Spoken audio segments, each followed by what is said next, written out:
dulunya beliau ini fokus di organik sama ternak. Sekarang beliau lagi mengembangkan ternak budidaya unggas, tapi itu organik, ayam boiler. Dia murnikan lagi rasnya, dia bikin versi yang memang tidak tergantung dengan pakan pabrik. Dan itu beliau memulai dari usaha rumah tangga. Nah, beliau tinggal di Payakumbuh dulu di Pasaman selama beliau. Nah, beliau salah satu ini ya, kalau kami bilang tuh dewan guru yang memang fokus pada pemuliaan benih, bibit, dan hewan. Nah, beliau juga sekarang lagi kembangkan jenis ayam kampung ya. Iya. Jenis ayam kampung, tapi VOC-nya tuh sama dengan ayam boiler ya. Jadi VOC berat ya, berat massa ya. Iya, berat keseluruhan sama yang ayam buras. Dan prosesnya umurnya pun sama. Kan kalau ayam buras itu barapit, kalau yang putih itu gadangnya 50 hari. 1 hari itu 2 kilo ya. Nah, ini ayam kampung. Bawanya maduan bang. Nah, kalau itu ayam maduan ya. Kalau yang putih itu 21 hari itu 1 kilo. 1 kilo. 21 hari 1 kilo. Karena kan dikonversi pakan itu. Kalau 21 hari itu habis pakan itu kan satu ekornya 1,5. Kalau makannya tetap semalam 1,5 hasilnya 1 kilo daging. Nah, ya, kalau yang saya punya ini OLP ini sama juga, tapi umurnya aja yang beda. Kalau umurnya yang sekarang itu 40 hari, itu 1 kilo, habis pakannya 1,6. Tapi secara pakan seimbang, tapi secara waktu yang agak panjang. Kalau terlampau cepat tuh dianggap juga broiler kan? Iya. Sama. Lanjut ya. Saya lebih gini ya sebenarnya, lebih ke pembenihan ya. Itu mulai dari pembenihan ayam, terus pembenihan di hortikultura juga. Saya suka dengan benih tadi. 2017 saya ngeluarin benih bawang, namanya awal mula P50K. Sudah itu karena ada proses pemurnian namanya Palimo, tapi hanya sampai ke proses pemurnian ya, karena nggak ada yang nerusin. Coba kalau ada yang nerusin itu dapat sertifikasi juga kan? Pemurnian itu maksudnya apa? Pemurnian ini bibit hibrida maupun lokal itu diturunkan, tapi dengan kualitas yang lebih bagus lagi. Jadi itulah yang disebut pemurnian, gitu kan. Dan misalkan dari gennya hibrida kan silangan tadi setelah 1 kali itu kan turun itu supaya naik lagi, gitu kan. Nah, jadi di situ makanya kalau sifat pemurnian ini kalau di tanaman tuh agak lama kan. Di tanaman tuh berapa kali ada 5-6 kali tanam, itu belum tentu dapat kalau nggak bener-bener kita bener-bener diawasi bener-bener itu kan. Kalau di ayam itu untuk pemurniannya butuh 4 tahunan baru itu bisa dikatakan murni. Sampai tahun pemurnian genetik keturunan. Nah, kan ada F1-nya, kalau saya nggak pakai F1 kan, ada F1-nya, terus nanti ada generasinya gitu kan. Berarti Apit bisa bikin versi sendiri dong. Misalkan ayam jagonya, kalau kan ayam Apit patkoy, ayam magon, jago. Nah, besok Apit bisa bikin ayam ayam aduan versi Apit namanya. Kalau memang bisa dimurnikan genetiknya itu ya. Iya. Kata ayam itu kan boleh bilang bang. Dulu kan ayam kan bangkok sendiri. Ini ada pakkoy kan, magonnya Saigon. Kalau Saigon itu bang mahal dia bang. Pakkoy itu pakkoy tahu kan.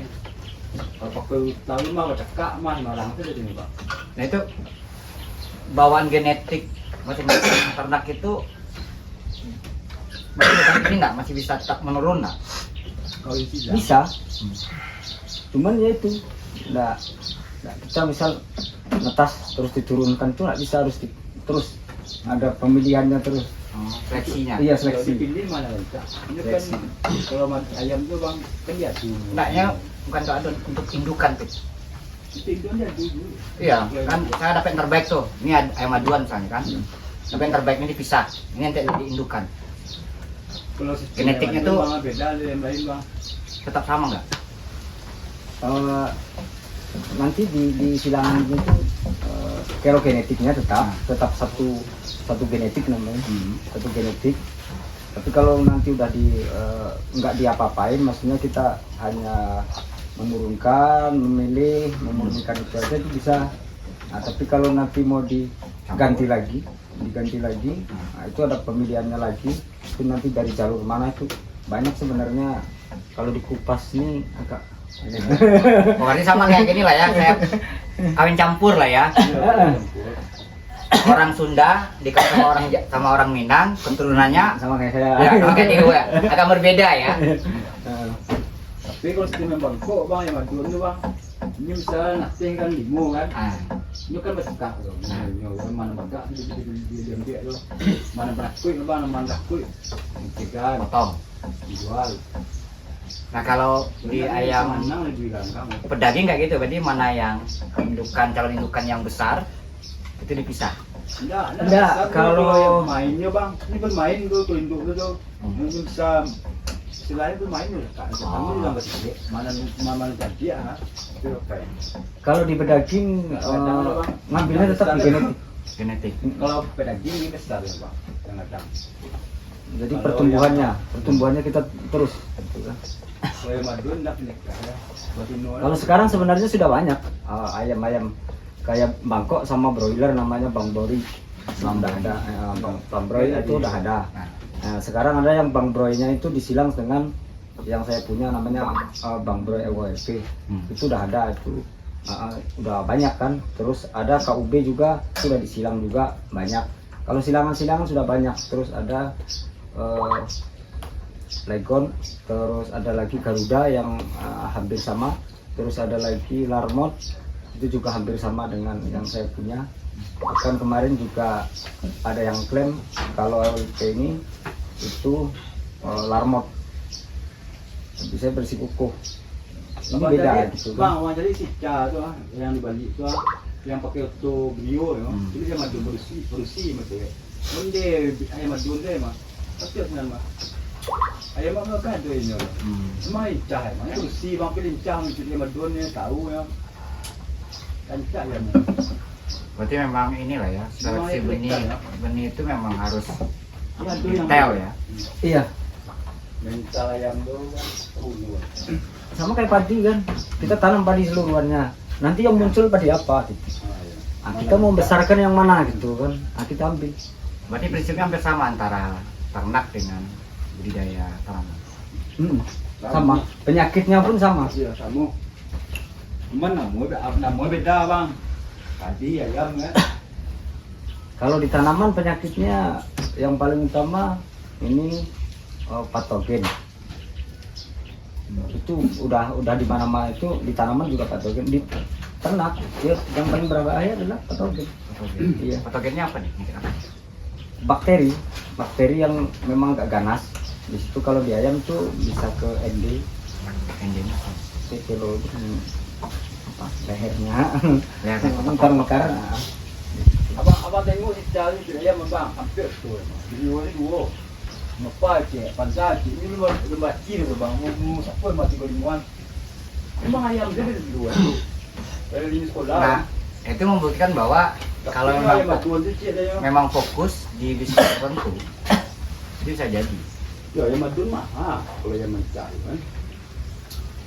Cuman banyak peternak itu hanya menyilangkan, Sampai ini nak mati je lah. tapi tidak pernah sama ada sama melihat konversi pakan atau yang disebut biasanya apa ya?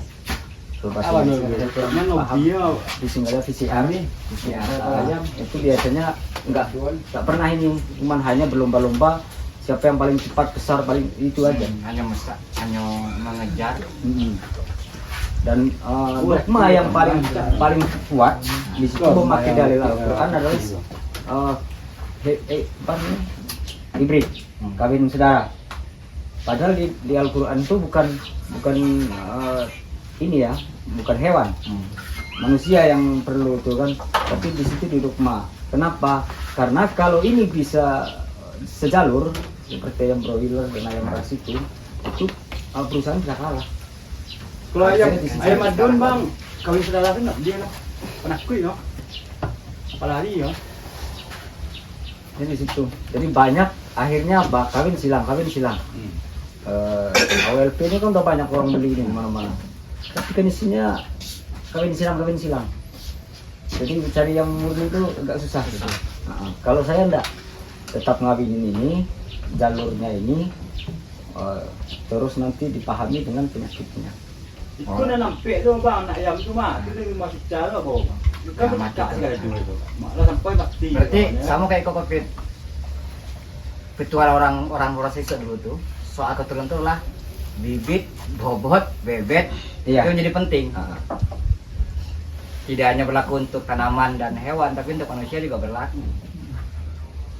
Kalau saya bayangin kan zaman dulu itu kerbau, bahkan sekarang ini kan masih ada di pesisir itu kan, di bawah sawit itu kan, di situ kan berlaku kan, kawin saudara, kawin ini nggak peduli kan, tapi bagus juga gitu kan Hasilnya. Berani. Kawin kalau untuk hewan, kawin saudara itu malah bagus ya.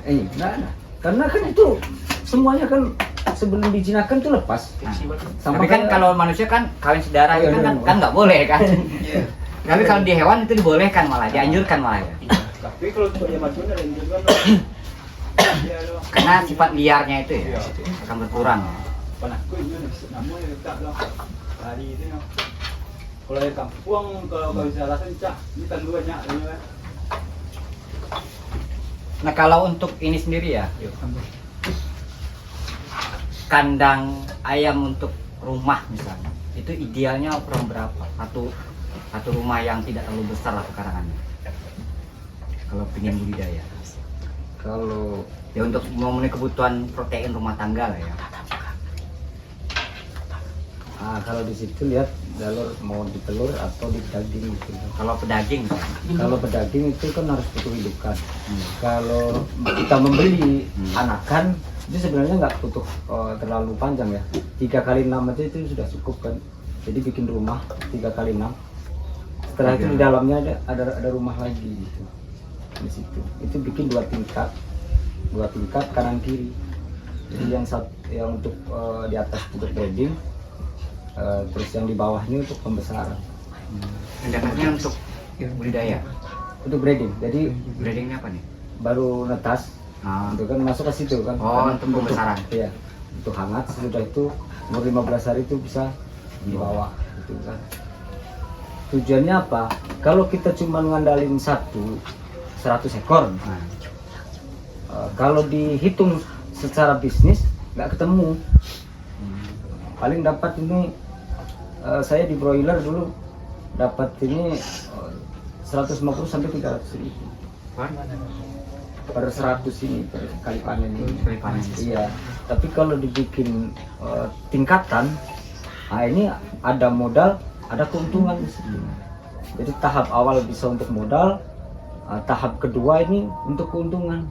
Nanti tahap ketiga itu tetap modal tadi. Tahap keempat untung lagi terus. Jadi saya pernah bikin dulu omsetnya itu saya modal 12, itu bisa keluar omsetnya 12, keuntungannya 6 juta. Jadi setara dengan ayam yang 100 tadi. Itu dengan jumlah berapa ekor? Waktu itu Awal mulai 100. 100 ekor. Iya. Nah, kemarin yang di situ tuh kan yang di TVRI itu, di belakang deh. Itu kan sekaligus awalnya 600. Sesudah itu kan saya bilang ini bakalan rugi saya bilang itu kan. Terus itu memakai konsep yang saya pakai. Akhirnya dia berjalan sampai sekarang. Saya udah nggak ada, dia tetap berjalan gitu kan. Kalau kita pakai konsep untuk rumah tangga ya, ini untuk memenuhi kebutuhan daging dan telur keluarga di keluarga. Itu idealnya memulai dengan berapa ekor? Kalau untuk daging aja bisa 5 ekor bisa. Kalau untuk keluarga ya itu bisa. Karena ayamnya akan bertelur tiap hari. Tinggal cari ayam kampung untuk ngeramin gitu kan. Telur. Bang, Pak? Iya. saya kan ada di kampung tuh kandang ayam 2 kali 3 meter tuh. Kira-kira segitulah. Cuman untuk ukuran ayamnya itu untuk jumlah ayam yang kami ternakan itu ada sekitaran 20 ekoran gitu. Terus kalau dilihat-lihat ayam ini malah senangan di luar gitu, di luar kandangnya gitu. Soalnya daerah kami itu daerah perkebunan kelapa sawit semuanya. Tetapi untuk membuat ayam ini bisa, ataukah ini ada unsur ayam itu tidak betah di kandangnya karena ada unsur-unsur lain seperti itu, Pak? Itu untuk pemilihan kandangnya yang bagus itu idealnya seperti apa, Pak? Kalau kandangnya sebenarnya ya enggak terlalu ini ya, itu kan udah ada di belakang rumah tuh. Di samping rumah sebenarnya. Di samping rumah. Iya. Di samping rumah. Itu sebenarnya nggak ada masalah gitu kan. Di situ. Cuman itu dalam proses kami kan untuk petelur sebenarnya. Petelur, tapi jarang sekali nampak pertumbuhan atau perkembangannya gitu. Pakai ayamnya Ayam kampung, tapi campuran-campuran. ayam silang-silangan. Iya, ya? silang-silangan. Jadi ada jenis-jenis ayam yang nggak suka. Kadang dia tuh kawin sama ayam hutan. Jadi kadang-kadang nggak suka di kandang. Iya. Nah, itu kan. Ada yang suka di kandang tapi di tanah gitu kan. Biasanya yang sekarang itu orang produksi itu kan ayamnya panggung. Jantan betina dicampur di panggung tuh kan. Iya, iya. Di situ ada yang nggak suka itu jenisnya. Karena yang saya punya itu nggak mau dia yang kayak gitu. Kalau ayam kami itu sukanya gelantungan sama di di kayak ada bambu itu dia tempatnya biasanya tidur. Belenggek. Berlenggek. Sama, kalau belenggek itu sama. Tapi kalau untuk kandang kami sebenarnya di tanah langsung. Target telur, target daging. Tinggal itu pilihannya. Sebenarnya target telur sih biar bisa dijual. Target telur, kalau target telur memakai KUB. Apa tuh, Bang?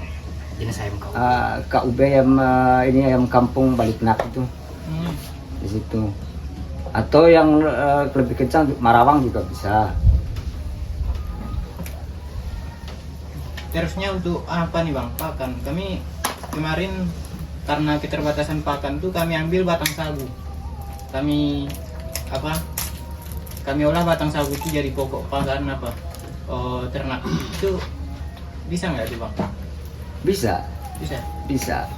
Saya aja ayamnya saya kasih makan rumput. Ini mesin Bang. Kambiang lo lah di panggung lah. Berarti putus ada saja. Pemain orang ini, Pak. Assalamualaikum, Pak. Iya, Pak. Jadi arahnya tinggal 2 aja. Mau Enggak sampai bisnis sih, Pak. Sampai atau depan hobi? rumah tuh aja. Kalau hobi itu nggak perlu ayam banyak-banyak Iya, kan. soalnya kami Sekalian makan untuk telur sendiri Iya, untuk soalnya konsumsi. kami makan dari Nah, itu pematang. hobi kan. Karena kalau nggak didasari dengan hobi itu nggak tahu penyakitnya. Dia hanya peternak ayam tapi nggak tahu. Tiba-tiba dia mati gitu kan. Ayam itu tiba-tiba dia sakit. Itu yang sering terjadi. Tapi kalau hobi itu pasti memperhatikan. Perhatikan betul. Ada Pak Iwan datang. Makanya harus ke hobi. Kalau untuk sekedar itu kan. Sesudah hobi baru tingkatkan ke bisnis. Anjang ini ya Bang, ini bisnisnya dulu. Yang banyak lagi misalnya. Ambil dia. Ada tuh jenis orang ini. Orang produksi ya, hobinya yang ayam jago. Cuma ayamnya tadi kalau dan hitam. Kayak lu melawannya dong. Sampai gini nak buat lagi. Dia banyak. Hobi saya jago. Memang lincah ya.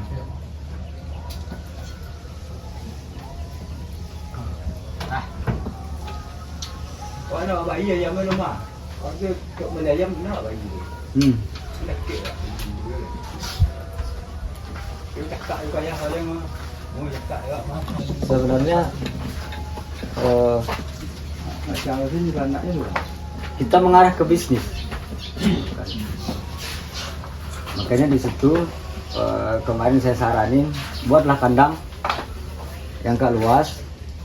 Nanti kita perbanyak indukan. Karena kunci utama itu harus punya indukan. Kalau untuk keluar dari ketergantungan, ya itu. Cuman kita pilih ayam yang konversi pakannya itu jauh lebih rendah. Artinya hampir seimbang dengan ayam broiler.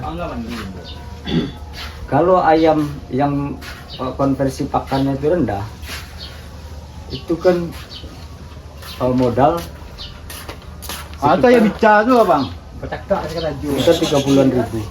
Itu kalau dijual kan sama dengan ayam-ayam broiler yang sekarang 50.000 di tingkat konsumen. Jadi konsumen bisa menikmati ayam kampung tapi dengan harga yang murah. Kalau kita berpacu dengan ayam kampung asli, kita nggak dapat. Apalagi sekarang kan, di sini aja ada banyak ayam yang dilepas-lepas saja. Karena harganya udah di bawah 40.000 itu udah kacau. Tapi itu kualitasnya bakal beda atau sama? Kualitas sama ayam kampung itu beda atau sama? Kalau kualitasnya yang sudah diuji itu di atas ayam kampung. Di atasnya? Mm-mm. Karena campuran tadi. Ya, yang saya silangin itu di atas ayam kampung.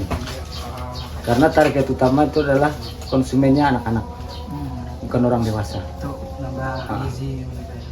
Di Painan itu berapa kali saya kirim nggak pernah nggak pernah dikembangin gitu kan. Dia besar potong sendiri, dia besar potong sendiri. Saya tanya kenapa dipotong sendiri? Oh, dagingnya di atas ayam kampung, kualitasnya lebih enak, makanya di situ dibesarin. Cuman permintaan di sana ayamnya yang agak gemoy agak gede-gede gitu kan. Berbeda dengan yang ini kan, yang lain-lain gitu kan. Kalau yang masuk toke itu biasanya agak beda, tapi ini sebenarnya bisa masuk toke karena di Batu Sangkar itu udah berapapun dia toke itu mau.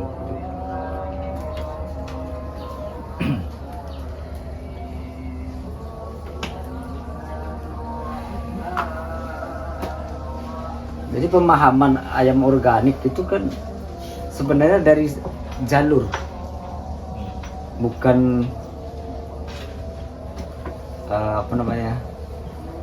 ini ayam broiler dikasih makan beras jadi organik itu enggak.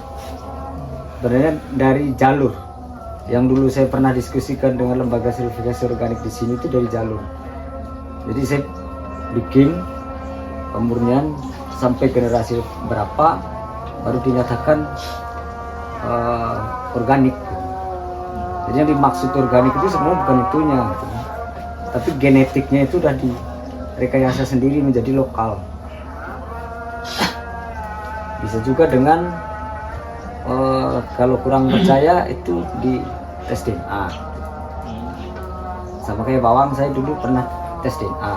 Bisa juga di tes DNA. Iya, jadi di tes DNA sudah berapa persen lokalnya. Ambilnya kan lokal bukan kampung kan.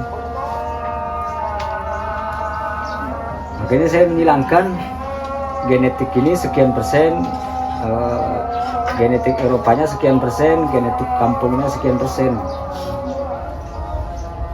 Nah, nanti di ujungnya dia menjadi lokal semua. Oh, itu dikawinkan bang. Iya. Jadi kalau menurut abang, kita kan orang kampung ini kan biasa juga berayam kan. Cuma kita kan cara mengawinkan ayam itu kita buat satu kandang kan. Buat satu kandang, nah biasanya situ gitu. Aku buat talonya itu tuh keturunan itu gitu. Kayak itu tidak kira-kira bang. Iya, kalau di kampung kan itu. Iya. Karena kan nggak ada apa namanya, istilahnya pokoknya melihara ayam udah besar banyak, setahun sekali kadang-kadang baru Jual lah ya. baru jual gitu kan. Itu untuk tabungan-tabungan aja sebenarnya itu kan. Jadi kalau abang gimana ini ya? Kalau saya enggak, kalau saya targetnya untuk pedaging dan bertelur, dan dua ini bertelur dan pedaging. Jadi saya bikin di situ tuh dikawinkan mana genetik yang mau saya ambil gitu. Dari 10 ini yang lolos berapa? 3. Jantannya ini, kecepatan pertumbuhannya ini, bulu ke lokal-lokalannya seperti ini. Nah, itu yang akan dijadikan penerusnya.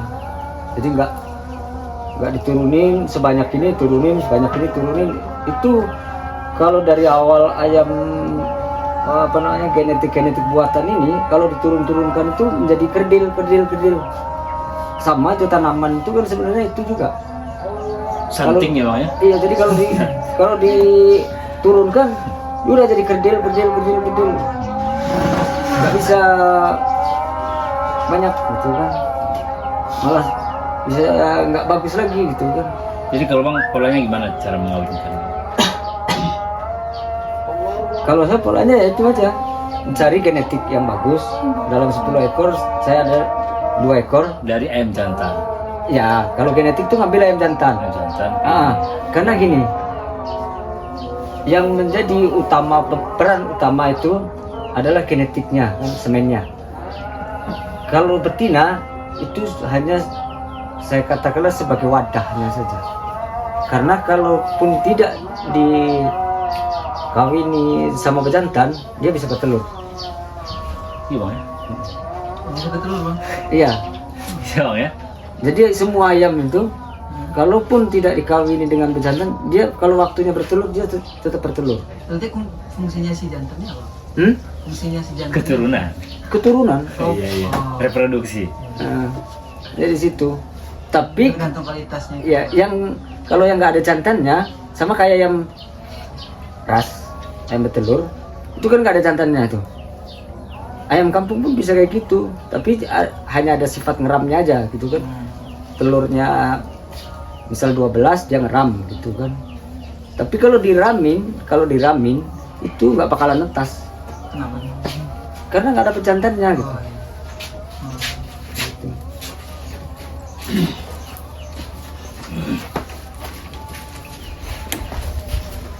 Di ayam kampung biasa pun bisa. Oh berarti dia walaupun nggak ada jantan bisa bertelur, tapi tidak beranak telurnya gitu bang? Iya, tidak ada isinya. Gitu kan. Jadi telur yang dijual, Bang, iya. Telur yang berisi sama telur yang tidak berisi. Kalau telur berisi 20 hari itu busuk. Tapi kalau telur tidak berisi sebulan tidak busuk. Oh makanya dia ada telur itu, anak apa namanya itu? Telur yang bau tuh bang kalau dipecahkan tuh. Tapi dia tidak anak di dalam, tidak ini kan? Iya, busuk aja. Busuk. Tes kristal namanya. Ada orang jual ayam kampung di kedai. Telur ayam kampung tuh kan ya. Itu kalau udah lewat dia busuk. Langsung cari doang. Karena dia dibuahi. Tapi kalau nggak dibuahi sebulan nggak bakal busuk. Walaupun ininya panasnya panas meram itu 20 hari itu nggak bakalan berubah. Dia tetap hanya pecah kuningnya aja, tapi nggak tahu. Kalau ayam itu menjaga keturunan itu harus dibandingkan dengan si jantan dan si betina di dalam. Atau hanya betina aja di dalam setelah dia kawin. Betina aja. Oh, betina. Kalau yang penting kan Dikawin dulu. udah Bang, ya? kawinin. Oh, juga abang juga polanya gitu bang ya, untuk menghasilkan keturunan itu abang membuat si jantan yang dan si betina di satu kandang dikawinkan. Itu pun dipilih kan, misal kan ada jantan yang kawinnya lemah. Jadi kalau orang itu syahwatnya lemah gitu Iya, ya. iya, iya, iya. Nah, paling lagi muda oke, setelah agak tua dia susah gitu. Nah, itu nggak saya pakai juga gitu ya. Oh berarti si jantan itu harus dia jantan yang muda Bang, ya? Jangan jantan yang tua. Dia kok ada tajinya kayak gini tuh? Jantan yang tua itu bagusnya untuk bibit. Oh untuk bibit. Iya, karena itu udah lemah dia. Sama udah lemah, dia udah kurang kawinnya. Kalau yang muda? Kalau yang muda itu bisa nonstop. Jadi telurnya itu bisa, fertilnya bisa bagus. Tapi kalau yang tua itu udah agak susah. Jadi bang ini, saya kan di kampung juga orang tua kan ini bang punya unggas lah, berayam kan. Dia punya banyak anak ayam itu. Nanti mau dia itu 5-10 kan. Tapi untuk mengantisipasi dia itu tidak mati, nah, itu nih, mati anak kan ya, kadang-kadang kita anaknya ada 10, cuma yang hidup satunya kan. Apa ini? Gimana bang caranya tuh gitu? Oh, camping ya. Karena kita selama ini kan kita tahu berayam, oh berayam ya udah berayam aja, besar nanti kita jual. Jadi kita nggak ada ilmunya di sana kan, apalagi kita di kampung gitu. Nah, caca ginca. Saya pernah dulu di Pasaman. Saya orang Pasaman juga bang. Oh, ada kan? Serius, saya orang Pasaman Timur juga saya. Orang Rawa bang. Orang Ya. Rawo. Iya. Orang Rawo. Kampung istri juga Rawo. Iya bang. Tapus. Oh ditapus. Mertua. Orang Banten. Mertua Rawo. Oh mertua laki-laki dari Rawa. Iya iya. Jadi gimana tuh? Kalau bang? Di Pasaman di ini di apa namanya di mana kumpulan. Dia gede, terus dia di situ itu ada ayam 3 ekor, betina 2, jantan 1. Betina 2 jantan 1. Jantan yang muda, yang tua. Sembarang ya. Saya bilang kenapa nggak ditetasin? Ya ini tiap tahun kadang-kadang apa namanya aku mati. Mati. Terus saya bilang bisa enggak ayam 3 ekor 2 bulan 50 ekor? Iya iya iya. Apa katanya bang? Nah, cobalah. Setelah dia bertelur, saya suruh pisah anaknya.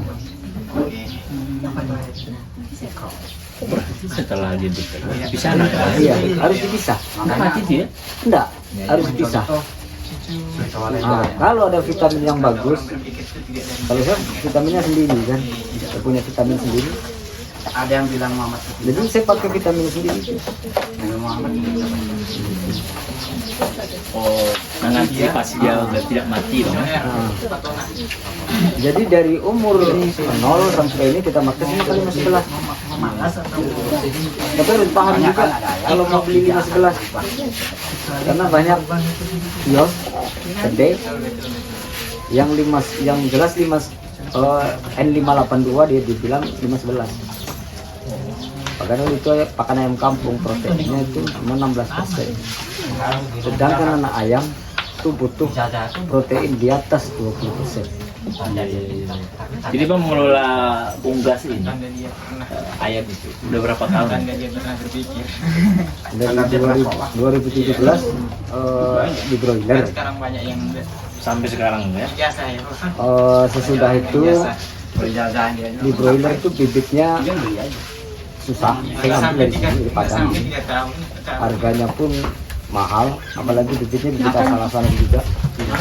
Jadi saya berpikir saya nggak bisa diam di situ, saya harus pakai ayam sendiri. Apalagi brand yang saya bawa adalah brand organik. Jadi situ saya mulai menyilangkan dengan ayam itu sendiri untuk jual daging. Setelah ada namanya generasi keempat ini, warnanya mulai banyak campur, dan banyak kawan-kawan peternak nggak percaya kalau ada yang hitam, ada yang abu-abu, ada yang warna jalak, ada yang nggak percaya. Tapi itu terbukti. Nah disitulah saya menjual materi namanya. Kalau sekarang menjual materi. Cuman kedepannya kalau saya tetap ke materi itu nggak ada habisnya, dan pasaran mentok di situ aja. Sedangkan penikmat besar adalah perusahaan. Jadi saya ngambil ya untuk ini. Jadi bang ayam itu untuk bisnis petelur. Bang Aljen bisnis itu kita jual kalau dia udah besar. Atau hanya khusus petelur gitu. Kan ini ayam kalau ada yang bilang namanya dwiguna, dua-duanya bisa, petelur sama pedaging. Pedaging. Iya. Kalau yang sekarang itu saya masih menjual materi dengan bentuk baru netas saya jual. Kita break dulu bentar ya sambil isoma, bisa sholat makan, nanti kita coba lanjutkan.